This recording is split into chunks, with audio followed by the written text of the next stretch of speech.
Welcome to another edition of Ask the Customs Manager. My name is Arnie Mielken, and I'm here to unravel the complexities of international trade for you and customs. And today, we're going to answer a question from Sharon. Sharon from Ireland.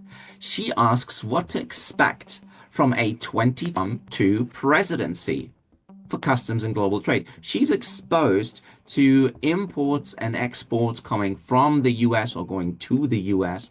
Her business trades a lot with the US and now needs to know what to prepare for. Hey, if you find this interesting, please like, subscribe, and share this video with others that need to see it. So, with President Trump back in the office, 2025 is shaping to be a defining year for global trade. If history is any guide, we might see quite aggressive tariffs, maybe retaliatory measures, and the overall of the international trade order. So, what exactly should you do to prepare?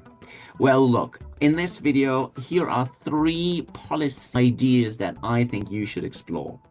You should know about Section 232 National Security Tariffs. So these Section 232 tariffs may come into play in quite a big deal in 2025 and beyond. These tariffs, they are applied on the grounds of national security, and that could be anything. During Trump's first presidencies, they were levied on aluminium and steel, and so there's speculation that these sectors could be targeted again, but also other sectors could now be hit with tariffs. Semiconductors is obviously a big one. Critical minerals could see a tariff rise, and all under this umbrella of Section 232 tariffs. So for businesses like yours, this means potentially, if you are caught by this, increased importation costs as tariffs are levied on imports. And of course, this might strain relationships with your customers in the US if you are, for example, in Ireland and you're exporting to the US and now everything's turning out to be more expensive. If that is then for you to be paid as the exporter, then, well, obviously your prices have to be adjusted. Anyway, tariffs are never a good idea, but if they come into play, then one tool available to seen next is Section 301, targeting mainly China. So Section 301 tariffs are another key tool that the Trump administration could use.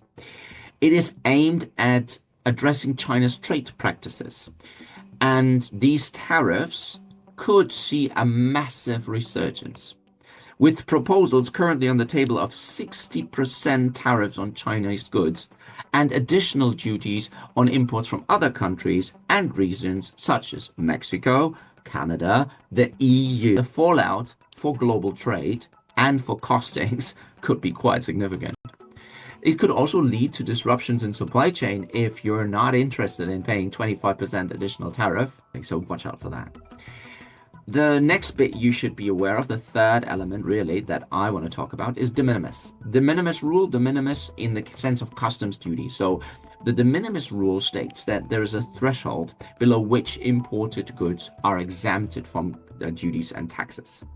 So this is currently set at $800 in the US, and this rule has been a blessing for e-commerce because many goods could enter the US without any customs duty due. And so now there could be attempts to just keep it under this 800 threshold and therefore avoid any additional duties, any extra payments, all of that. So the natural consequence of that is to lower this threshold. And if that happens, more businesses will be caught and more duties will have to be paid earlier on.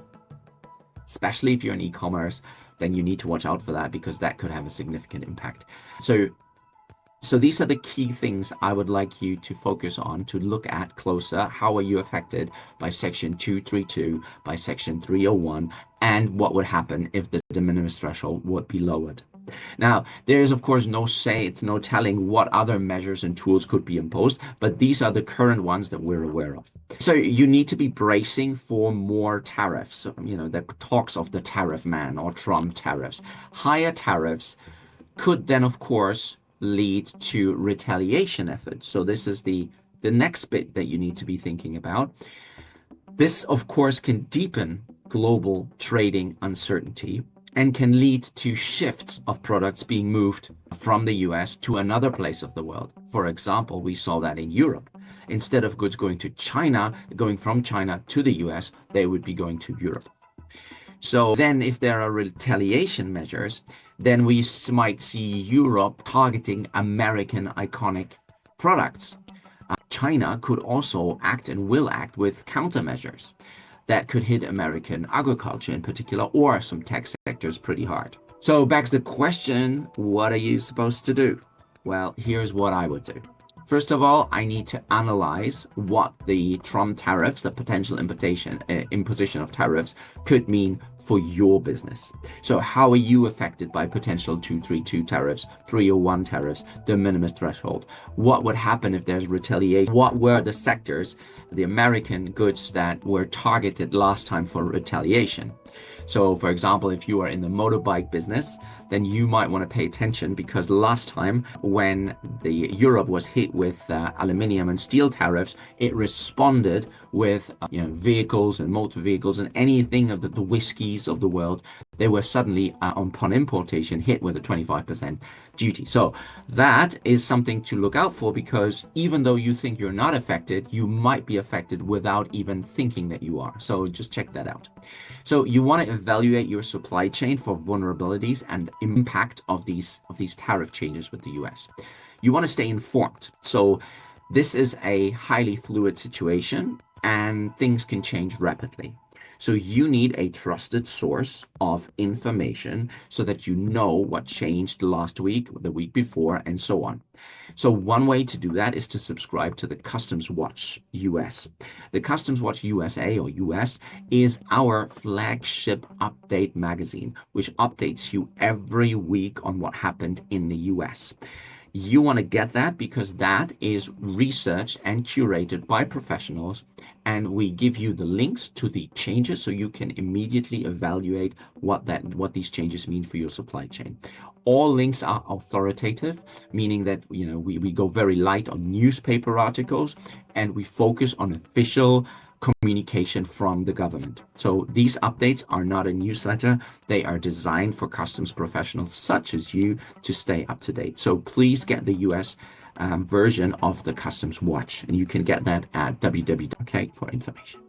And of course, the third element is you want to seek ways to mitigate this impact. Assuming you are impacted by your supply chain, have a talk with your experts, either in-house experts, customs managers, export professionals in-house, or external, such as myself. We can look at how you're exposed, and we can of course design strategies to mitigate these impacts. So whether it be a duty saving scheme, duty drawback, utilizing foreign trade zones in the US, or checking out free trade agreements that we could leverage.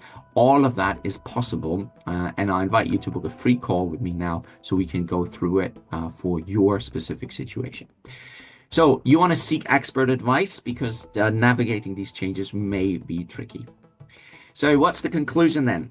Well, I'd say this: 2025 will undoubtedly be challenging for global trade, but on the positive, with the right strategy, you can adopt and you can thrive. So that's it. I gave you a few tips as to what you can do. I gave you 3 or 4 areas to look out for in particular, whether it be 232, 301, de minimis, or retaliation. And of course, I invite you to get in touch and let's talk some more about it. I hope this was useful and gave you some pointers as to what you need to be aware of. Hey, if you have a comment, I'd love to hear it. Please put your comments below into the chat, and don't forget to like, subscribe, and hit the notification bell to stay ahead in the world of customs and global trade. And don't forget, if you have a question, please email me at info@customsmanager.org, and we'll pick up your question and answer it. So thank you very much for watching. See you next time at Ask the Customs Manager. Bye for now.